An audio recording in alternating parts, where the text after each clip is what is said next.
है दोस्तों, आप देख रहे हैं लॉ मास्टर और मैं नितेंद्र देव। मैं अंकित जैन। मैं अनुराग राठौर।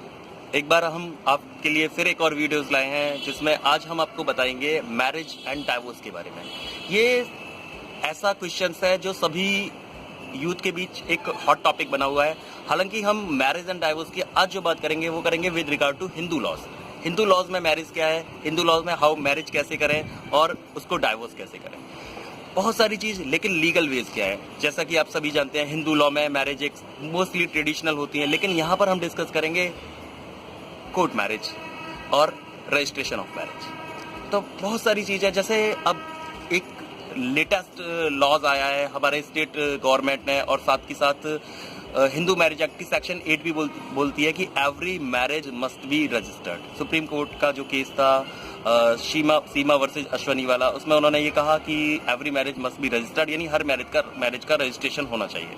तो मैरिज करना बड़ा आसान है, हम ट्रेडिशनल मैरिज कर लेते हैं, लेकिन उसको डिसॉल्व कैसे कराएं। जब कोई डिस्प्यूट अराइज होता है तो डिसॉल्व कैसे कराएं। बहुत सारे लोग होते हैं मेरे पास, आपके पास आते होंगे, और वो कहते हैं हमने तो फिल्मों में देखा, वो मैरिज के पेपर डाइवोर्स करके भिजवा देना, डाइवोर्स पेपर साइन करके भिजवा देना या डाइवोर्स पेपर तैयार कर देना।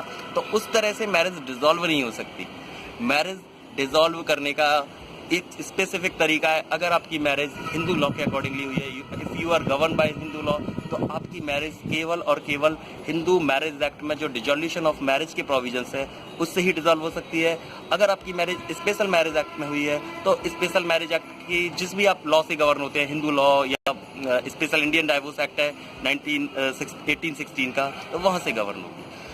अब सबसे बड़ी चीज आती है कि डिसॉल्व मैरिज कैसे करें। तो मैरिज अगर या तो आप ट्रेडिशनल कर सकते हैं, आपकी पेरेंट्स या जो भी फादर होते हैं वो बिल्कुल दैट इज ट्रेडिशनल, क्योंकि जो सप्तपदी है उसको एक सेरेमनीज माना है। और हिंदू मैरिज एक्ट की सेक्शन 7 में स्पेसिफिकली बताया कि what are the ceremony that are essential. तो saptapadi is essential for Hindu marriage, तो वो मैरिज हो सकती है। लेकिन उसको आपको डिसॉल्व करना है, तो जब हस्बैंड एंड वाइफ के बीच में डिस्प्यूट्स अराइज हो जाएंगे तो डिसॉल्व का राइट्स केवल और केवल फैमिली कोर्ट को है। हालांकि एक्ट में एक प्रोविजन है कि अगर उस सोसाइटी में कोई कस्टम प्रिवेल करता है तो वहाँ वो उस कस्टम के अकॉर्डिंगली मैरिज को डिसॉल्व करा सकते हैं। लेकिन जो हमारी मॉडर्न सोसाइटी है वहाँ उस कस्टम को प्रूव करना, साबित करना बड़ा डिफिकल्ट हो जाता है। बिल्कुल। जैसे जो हमारे ट्राइबल्स कुछ ट्राइब्स ये हैं जो ST से बिलोंग करते हैं और बहुत बैकवर्ड हैं, वहाँ किसी कंडीशन में परमिट कर सकते हैं, लेकिन उनको भी प्रूव करना पड़ेगा कि there are custom prevail in our society. तो मैरिज डिसॉल्व होगी केवल अगर आपकी हिंदू लॉ से गवर्न है, तो हिंदू मैरिज एक्ट से। अब मैरिज डिसॉल्व करने के तरीका क्या है, तो बहुत से तरीके ऐसे होते हैं जहां हस्बैंड और वाइफ दोनों को लगता है कि उनके बीच में बन नहीं पा रही है और दोनों इस बात पर एग्रीड हो जाते हैं कि हम अपनी मैरिज को डिसॉल्व कराएं। तो आजकल तो एक साल में और 6 महीने में ही उनका बिल्कुल यहाँ नहीं बनता है। बहुत सारे केसेस में यही होता है कि अगर डिस्प्यूट होना होता है तो शुरू में ही हो जाता है। जैसा कि क्योंकि अगर 2, 4, 5 साल कोई रह लेते साथ में तो फिर कुछ अदर रीजन ही होते हैं जब वो डिसॉल्व कराने के लिए आते हैं। तो जनरली हमारे यहाँ मैरिज, जो हिंदू लॉ की बात करें तो हिंदू लॉ में तलाक या डाइवोर्स या फिर डिसॉल्यूशन ऑफ मैरिज जैसी कोई चीज थी ही नहीं। बेसिकली जो हिंदू लॉ था वो एक कोडिफाइड लॉ नहीं था। शुरुआत में जो हमारे हिंदू लॉ बना that is comes from Vedas और एक्सेट्रा, बहुत सारी चीज। तो पहली बार first time it was codified in 1955। फिर 1955 में हिंदू मैरिज एक्ट बना। उससे पहले क्या था, उससे पहले इस नाम की कोई चीज ही नहीं थी, यानी तलाक होता ही नहीं था, डाइवोर्स होता ही नहीं था। हिंदू विवाह को 7 जन्मों का बंधन माना जाता था कि जो एक बार शादी हो गई, महिला सोच भी नहीं पाती थी कि कैसे तलाक लाए। तो 1955 में फर्स्ट टाइम जब नई गवर्नमेंट आई, देश इंडिपेंडेंस हुआ, तो ये first time Hindu marriage act 1955 आया। हालांकि कुछ लोगों ने इसका विरोध भी किया क्योंकि इसने एक तरह से अटैक किया था किस चीज पर, जो हमारा हिंदू पर्सनल लॉ था, दैट इज जहां हिंदू मैरिज जो थी वो प्योरली एक संस्कार थी, सैक्रामेंट थी, बिल्कुल प्योरली सैक्रामेंट थी। लेकिन हिंदू मैरिज एक्ट आने से 1955 में उस पर एक अटैक हुआ और थोड़ा सा उसने कॉन्ट्रैक्ट का रूप लिया। तो वो एक अटैक था, लेकिन आ गया एक्ट। तो वहाँ लेकिन उस समय भी क्या था, केवल इसमें इंट्रोड्यूस किया गया था सेक्शन 13। तो सेक्शन 13 एडेड, और ये सेक्शन 30 प्रोवाइड करता था कि व्हेन मैरिज बी डिसॉल्व, या कब हम तलाक ले सकते हैं, लेकिन एज अ राइट वो तब भी नहीं था। यानी आप एज अ राइट, यानी हस्बैंड गया कि मुझे तलाक दे दो, मैं नहीं रहना चाहता, या वाइफ गई मैं नहीं रहना चाहती, तो that is a no ground.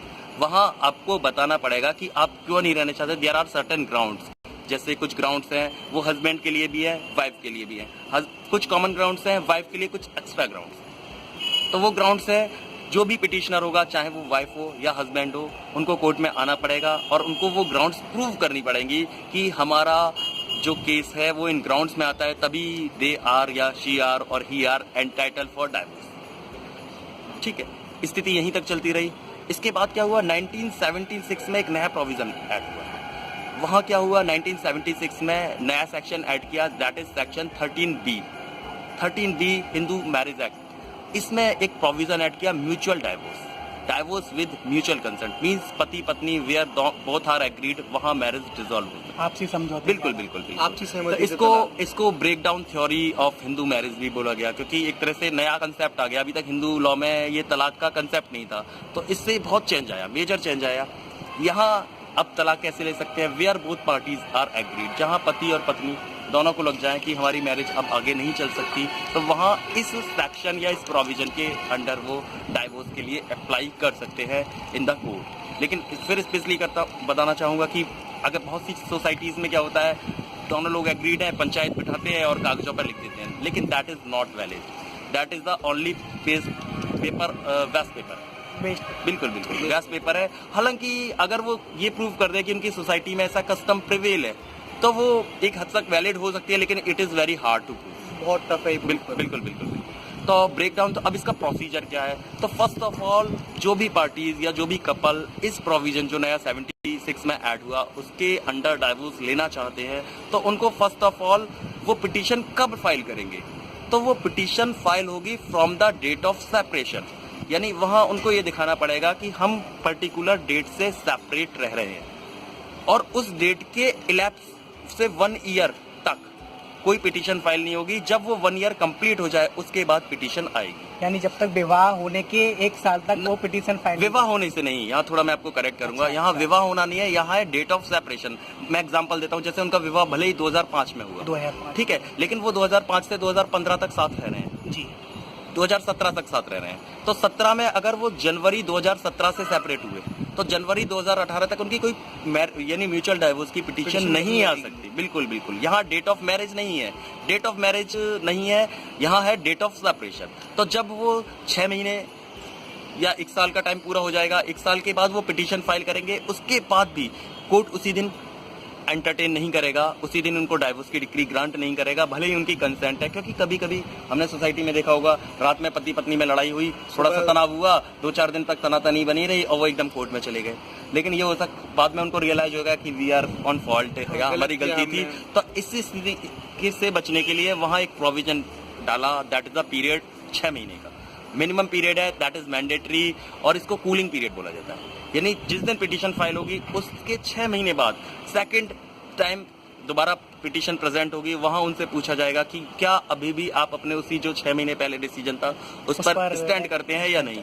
अगर वो स्टैंड करते हैं तो कोर्ट उनको डाइवोर्स की डिक्री ग्रांट कर देगी, अदरवाइज नहीं करेगी। एक और जैसे कि अगर मैरिज 2000 अभी मान के चलो रिसेंटली 17 में हुई है, तो उसकी एप्लीकेशन 17 के 6 महीने बाद लगा सकते हैं। नहीं, किस चीज की एप्लीकेशन? डाइवोर्स की। देखिए, डाइवोर्स में 2 तरह का डाइवोर्स मैंने आपको बताया था। एक तो सेक्शन 13 वाला जो 55 में इंट्रोड्यूस हुआ था, सेकेंडली सेक्शन 13B वाला। तो सेक्शन जो 13 का था वहाँ उसके लिए रेस्ट्रिक्शन है सेक्शन 14 में। सेक्शन 14 स्पेसिफिकली बोलता है कि विवाह होने के 1 साल तक कोई डाइवोर्स पिटीशन लाए नहीं करेगी। हाँ, यही बिल्कुल। हालांकि इसमें प्रोवाइजो भी दिया है कि अगर हार्डशिप हो, वेरी हार्डशिप है, एक्सेप्शनल हार्डशिप है, तो वहां पर वो पिटीशन आप कोर्ट से लीव ले सकते हैं, परमिशन ले सकते हैं, लेकिन it is the description of the court कि वो परमिट करे या ना करे। Not mandatory. बिल्कुल। तो वो प्रोविजन तो था सेक्शन 13 के लिए। आपने कहा 6 महीना, तो मैरिज होने के 1 साल तक तो कोई डाइवोर्स आएगा ही नहीं, चाहे वो कंसेंटेड दोनों पार्टी की कंसेंट से डाइवोर्स हो या फिर एक पिटिशनर लेना चाहे, तो उस कंडीशन में भी नहीं आएगा। ये आपने हिंदू मैरिज एक्ट का बताया। बिल्कुल। आज हम जो डिस्कस कर रहे हैं केवल हिंदू लॉज के बारे में डिस्कस कर रहे हैं। मुस्लिम लॉज के बारे में हम जो और अदर जो हमारे कम्युनिटीज हैं उनके लॉज के बारे में, उनकी मैरिज कैसे होगी और उनको डिसॉल्व कैसा किया जाएगा, वो हम नेक्स्ट वीडियो में डिस्कस करेंगे। और वीडियो देखने के लिए थैंक्स। और हमारा चैनल सब्सक्राइब करिए दोस्तों। बिल्कुल बिल्कुल ज़्यादा से ज़्यादा लाइक करें।